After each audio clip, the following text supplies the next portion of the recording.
$1.70. Welcome back to this special Sunshine Coast episode of My Way. Now, despite travelling the globe, Paul couldn't resist returning to the flavours of his Mooloolaba childhood. Today, he is a champion for wild-caught seafood and the mighty Mooloolaba prawn.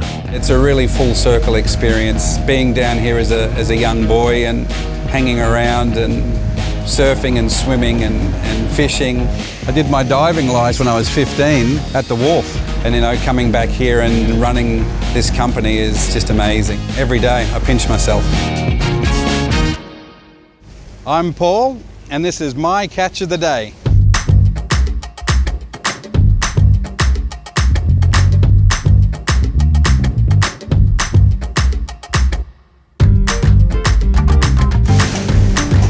This is the heart of Mooloolaba Fisheries. This is where all the action happens every day.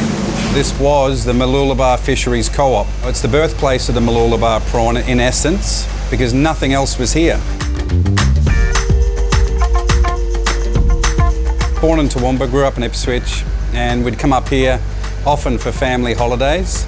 Grandparents lived on the creek in Curramundi, so we'd come and visit them. But we'd come to Mooloolaba Fisheries every single time and have fish and chips, prawns, just fresh seafood. So these are live A-grade mud crabs. We will put these on ice now, and then first thing tomorrow morning we cook them, and we'll have them in our shops tomorrow. The community spirit and the community vibe of Mooloolaba Fisheries, or Fisheries on the Spit, it's been there 41 years. On a busy day, like when the sun's out, we'll do 600 to 700 people a day. Everybody's got a story about it. It is part of the community. If we stay at Caloundra, we drive up here to have fish and chips. If we have overseas visitors, we bring them here. We're supporting the fishermen absolutely as much as we can to keep wild caught alive as opposed to going to farming. This takes generations to learn these skills, and it's not to be underestimated. Brian's our head fish cutter. He's been doing this for 40 years. He could tell you what the fish had for breakfast. I don't know of any fish I haven't put a knife into yet. He's extremely knowledgeable, and it's something that we value in the business very much. Now, after working as a chef in Australia for 9 years, Paul and his family packed up to head abroad. What was supposed to be a 2-year stint turned into 22, but Mooloolaba prawns were never far from his mind. When you go overseas, prawns are usually green or raw, and they cook them and have them hot.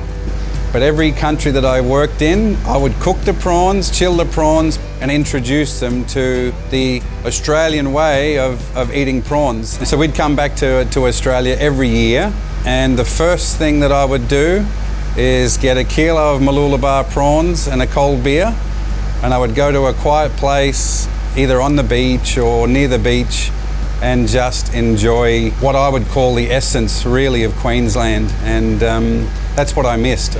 The green nature, the beautiful waters, and of course the Mooloolaba prawns.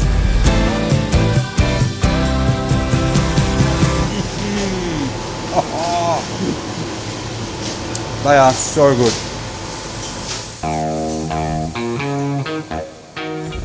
Paul and the team are working very hard to deliver the freshest seafood on the coast, so don't forget to drop in next time you're in town to get some famous Mooloolaba prawns.